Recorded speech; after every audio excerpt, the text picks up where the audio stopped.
Hey guys, welcome back. I hope you are having an amazing day. Let's get right into the stories. The first one is an entitled People story. I live on a nice-sized property out in the countryside. It's nothing too fancy, just a modest house with a big front and backyard. The best part is all the open space around my property. I've got acres of fields on one side and a forest lining the other. It makes for real peaceful living. That is, until my new neighbor Karen moved in recently. Right from the start, I could tell she was going to be a piece of work. She had that stuck-up attitude and sense of entitlement that just drives me nuts. And of course, she lives in this ostentatious mansion that's easily 5 times the size of my place. I tried to give her the benefit of the doubt, though, and went over to introduce myself. Big mistake. She took one look at my dirty boots and grease-stained shirt and turned up her nose. Didn't even bother with a handshake. Just a curt "charmed" before shutting the door in my face. Nice to meet you too, lady. I didn't think much of our little interaction at first. I'm a simple farm boy. I don't care about manners or any of that hoity-toity nonsense. As long as she stayed on her side of the property line, we wouldn't have any issues. But that quickly changed once I saw the army of landscapers and construction workers suddenly descend on her property. There were bulldozers knocking down trees, backhoes digging up the ground, you name it. I wandered over to ask what exactly she had planned for all this destruction. "It's going to be an absolutely stunning open-air amphitheater," Karen declared excitedly. "I'm hosting a benefit concert for my favorite charity next month. We'll have over 100 guests. It's going to be fabulous." 100 guests? Here? Was she out of her mind? This was the middle of nowhere, barely a 2-lane road leading out here. I gently tried explaining that a major event like that just wasn't feasible given the location and lack of access. Karen's smile instantly turned into a scowl. "How dare you?" she snapped. "This is my property and I'll do as I damn well please. This concert is happening whether you country bumpkins like it or not." And with that, she stormed off, muttering about close-minded peasants. Yup, this was going to be a problem. But I'm a reasonable guy. I figured there had to be a solution where she could have her little concert without disturbing all the neighbors, or causing a major traffic jam. I suggested she rent some parking lots in town, or arrange for shuttle buses to transport people safely to the venue. Karen shot down every idea. "My guests won't be subjected to such inconveniences," she insisted. "Their luxury vehicles will be parked right on site, don't you worry about that." Uh-oh, I had a bad feeling I knew exactly where she planned on cramming all those cars. The day of the big event, my worst fears were confirmed. Before the sun had even come up, fancy cars with out-of-state plates started lining my driveway and the field across from my property.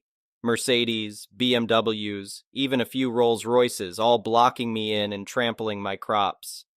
By the time I finished my breakfast, there were easily over 100 vehicles clogging up my land. I marched over to Karen's amphitheater, which somehow had been finished in just a few weeks. "What's going on?" I demanded. "You can't park on my property." Karen glanced over with annoyance as her staff scurried around setting up. "Then where do you expect my guests to park? I warned you we needed adequate parking." I couldn't believe her audacity. "That ain't my problem. You should have planned for this and gotten permission to use my land." Karen waved her hand dismissively. "Oh, don't make such a fuss. They'll be gone in a few hours. I'm doing something for charity here. Be grateful." Grateful my ass. She was deliberately trespassing and damaging my property. I made it very clear that she needed to direct her guests to move their vehicles immediately, or I'd start having them towed. That finally seemed to get through her thick skull. She hurried off, probably to let her fancy friends know they'd need to move. But an hour later, the cars hadn't budged an inch, and crowds of well-dressed folks were still making their way down my driveway, heels and loafers stomping all over my dirt. By then, the concert had started blasting music so loud I could hear it clear in my house with all the doors and windows shut. This lady had some nerve. I wasn't about to spend the day trapped by these vehicles while my eardrums got blown out by her terrible taste in bands. I jumped on my tractor and got to work. I started slowly plowing through the field, nudging the back bumper of each parked BMW, Benz, and Bentley. The owners freaked out, scared I'd damage their precious rides, like they were worried about a few scratches after trampling all over my livelihood. But it did the trick. They finally got the message and scrambled to move their cars. Soon enough, I had a convoy of them plummeting down the dirt road away from my property, billowing up clouds of dust in their panic. The idiots probably should have turned around and gone out the proper paved route, but I guess they weren't inclined to listen to my directions at that point. With the field cleared, I rolled on over to my driveway, pushing forward inch by inch, letting my old tractor scrape against those fancy paint jobs. By the time I reached the house, most of the cars were gone, with a few stragglers peeling out to join the rest of the fleeing vehicles. Finally, my property was back to being just mine. As I gazed out at the deep, muddy ruts and ruined crops those thoughtless folks had left behind, I knew this wasn't over yet. Sure enough, about an hour later, I heard sirens coming up the road. 2 police cruisers pulled up, followed by a fire truck. They rushed over to Karen's place, where smoke was now billowing up. Seemed one of those rich idiots had gotten their cherry red vintage Porsche stuck trying to turn around on the dirt road. Spinning their wheels so much apparently caused the thing to overheat and burst into flames. Almost took part of the forest down with it, too. Karen came stomping across the field, face redder than that charred Porsche. Before she could even open her mouth, I told her plain and simple, "You brought this on yourself." The concert got shut down immediately, and all the remaining guests escorted off the premises by the police due to unsafe conditions and lack of permits. Karen got cited for noise violations, illegal parking, and destruction of protected woodlands. As the weeks went by, more legal documents started piling up in Karen's mailbox. I sued her for damages and loss of income from her little parking fiasco. A bunch of her hotshot guests joined in with claims against her for getting their priceless vehicles muddied and dented. The lawsuits dragged on, but in the end, Karen got hit with enough penalties to make even her wallet hurt. As part of the settlement, I also got a restraining order prohibiting her from stepping foot on my property ever again. So in the end, karma came back around on Karen. Her disregard for anyone but herself landed her in a big mess. She learned the hard way that just because you have money doesn't mean you can walk all over regular folks. She wanted an extravagant event, didn't properly plan for it, and ended up with angry police, lawyers, and damaged cars instead of the glamorous concert she envisioned. Let's just say I don't anticipate her hosting any more charity benefits around here anytime soon. The next one is a pro-revenge story. When I was a student, I met my future wife. Shortly after graduation, we married. Everything was fine, we had a happy life, 2 beautiful daughters, and I, as a diplômé engineer in the country of engineers, Germany, had a very decent income. When I got a promotion and was in charge of the business in 13 countries, we even moved to another country for the doubled income, my wife started to act weirder. She began spending money like crazy, became more and more aggressive, violent, and abusive. She started to hit and kick me when she was unhappy. It would have been a classic case of domestic violence if I weren't a large and heavy man and she a small and light woman. Authorities didn't care, the police just laughed hard. She even attacked me with a kitchen knife. But that was not even the worst. Police still laughing. I realized that when I wasn't at home, she did the same to our daughters, both below 6 years old. When I was on a business trip, she left the house and did not come back for days, leaving the kids alone. She just made sure that she was at home before I came back from the business trips to clean up the mess. When I came back from the business trip early, I found my kids in their own mess, completely disturbed and crying from hunger. I was furious. Immediately, I spoke to my wife. She just replied that no one would believe me since she was small and cute.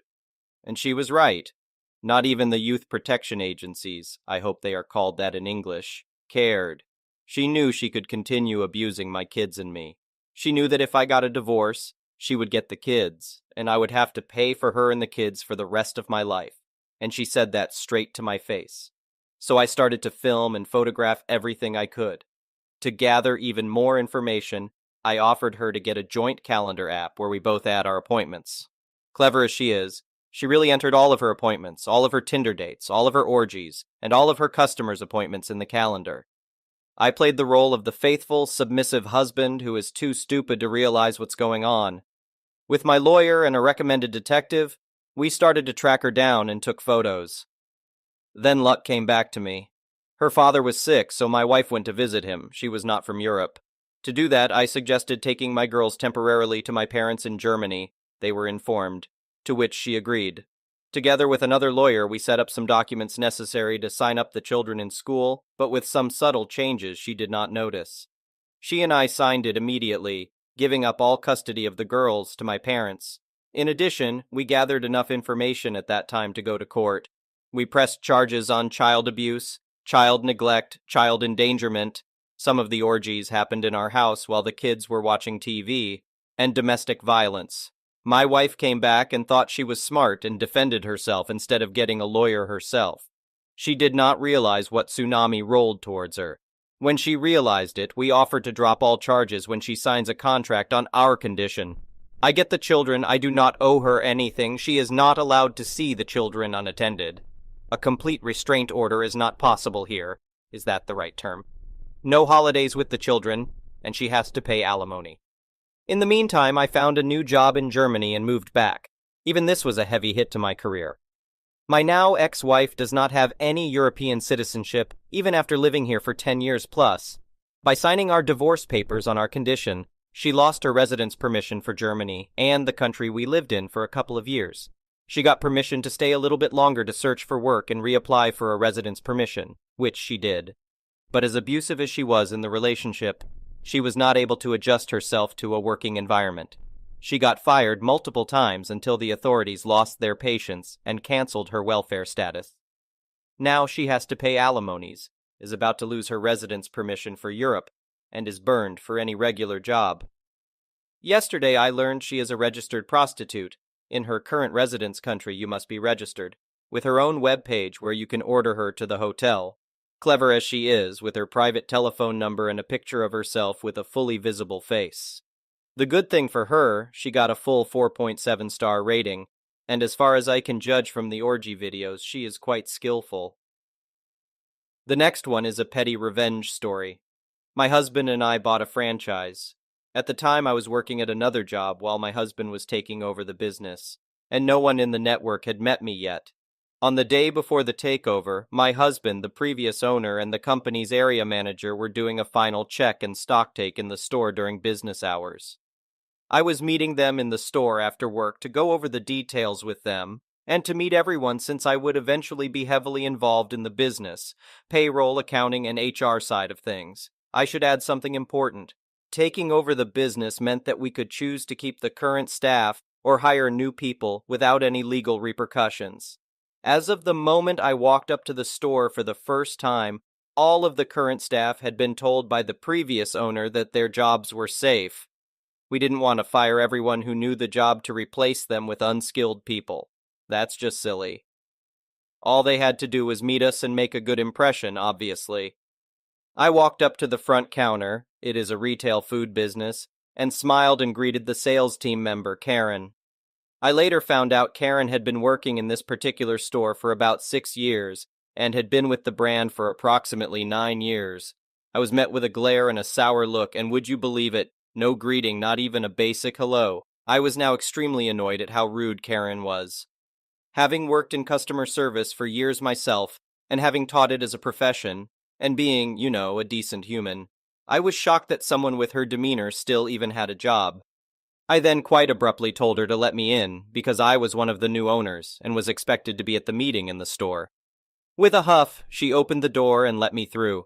She still couldn't even crack a smile or be remotely polite to me, which pissed me off even more because she was expecting to be kept on with us. After a few minutes talking to my husband, the area manager, and the previous owner, I told them that that level of service wouldn't be accepted in this store and that we would definitely not be keeping her on. My husband agreed 100%, and it was decided. On my way out, as the store was closing, I said goodbye to good old Karen and casually dropped in, "It was lovely to meet you today, Karen. However, we won't be keeping you on at this store, so please ensure you take all of your belongings when you leave. Have a great night."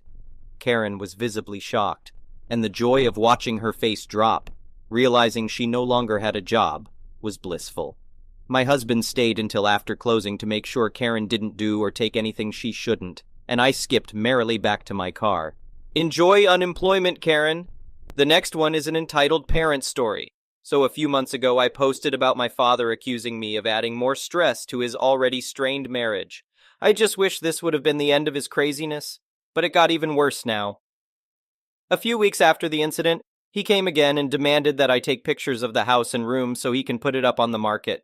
The thing is, it's forbidden to take pictures of the indoor rooms without the tenant's consent in our country. So this time, I got my husband to tell him that we don't want to take pictures of our rooms, and instead, my husband offered to draw a floor plan.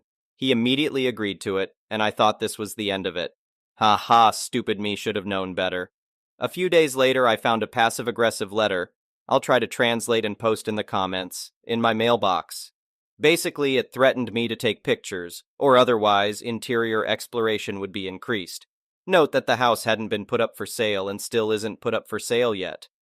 So to make it easier for everyone, I should obey, and in case I didn't know, a termination letter is needed and has to be sent 3 months prior to moving out. Mind you, in his home, there are rooms I'm not allowed to even open the door without a major meltdown from my stepmom. So this time, I decided to burn bridges. I endured so much of his **T over the years that I just did a whole cleanup and wrote a letter as well. We'll also put it in the comments. And as the cherry on top, I sent our termination letter with it. I asked him not to contact us for a while. Yeah, he isn't good at keeping his distance. So he wrote another letter and threw it in our mailbox. See comments. I just ignored it. Since then, he has tried to call multiple times, hung out in front of our house trying to catch me or my husband when we were leaving the house, and wrote another letter. He was able to catch my husband a few times, and my husband told him to wait until I come around. But honestly, I don't want to. At first, I thought about going LC, but his further actions are pushing me to go NC. This kind of hurts. And I always wanted my daughter to have a granddad, but he's just trying to act like one and not being one. He even posted pictures of her on social media without our consent, and even though we asked him to take them down, he didn't. There are a lot of things that have piled up, and I know if I don't write this down, I'm going to find an excuse again to let him into our life again, but I know I really shouldn't. I think I just need someone to tell me to cut him out, since my brother and other family members try to make me talk to him. But how often do I have to endure having him cross my boundaries just to make him feel better? I don't want to anymore. The next one is a relationship advice story. For background, we first started talking about the possibility of marriage/engagement only 2 months ago, although we had been dating for over a year by that time. Not only had we not talked about marriage, but we hadn't talked about any details whatsoever about a future together. Neither of us have been married before. I had been hesitant to bring up the future with her because I knew I wasn't sure yet, so she was the one who finally brought it up 2 months ago. I discovered that she is 100% ready to get married, and she discovered, to her great disappointment, that I was still unsure. She had assumed I would be 100% ready. Furthermore, she told me that she wanted to get married by this coming February because her mom would be visiting soon from out of the country and would be heading back home in February. So the time from which we first started discussing marriage, August, to her ideal marriage date, February, leaves only 6 months for me to make up my mind, get engaged, plan the wedding, and have the wedding. The main reason she gives for insisting on a rapid timeline is concern over her biological clock. Both of us do want to have kids. I was completely freaked out and caught off guard by her proposed timeline. I'm a very analytical person, a classic overthinker, and prone to heavy anxiety over big decisions. I told her my ideal timeline would be to get engaged by February, not married. I felt this would give us enough time to thoroughly discuss our future before getting engaged, and enough time for me to feel comfortable about the decision. Neither of us have been willing to bend on our ideal timelines. I still feel like I need more time. She believes I've had plenty of time to make up my mind, not only from the 2 months we've been talking about it, but also due to the prior year, plus that we were dating but not talking about it. While both of us have been trying to assert our preferred timelines, one difference is that I've at least tried to express empathy and my understanding of her needs. While I can't recall any time she has expressed any empathy for my needs on this topic. On Monday we met up and she told me that she can't bear to wait any longer for me to decide, so she issued an ultimatum for the end of this week to decide whether to break up or to commit to the February marriage. I've been in an anxiety-ridden, depressive state all week from the pressure. I definitely don't feel ready to make a decision, but I also don't want to miss a chance on what could potentially be a great future with her, just because I was being indecisive. I also don't want to hurt her. Any advice on how best to navigate this ultimatum? Do you think she's right that I should have been able to decide by now? I appreciate any advice, including if there is some way to navigate this situation while honoring my need for more time and her need for a decision. Thank you for watching. I would really appreciate it if you could like the video and subscribe to our channel if you haven't already.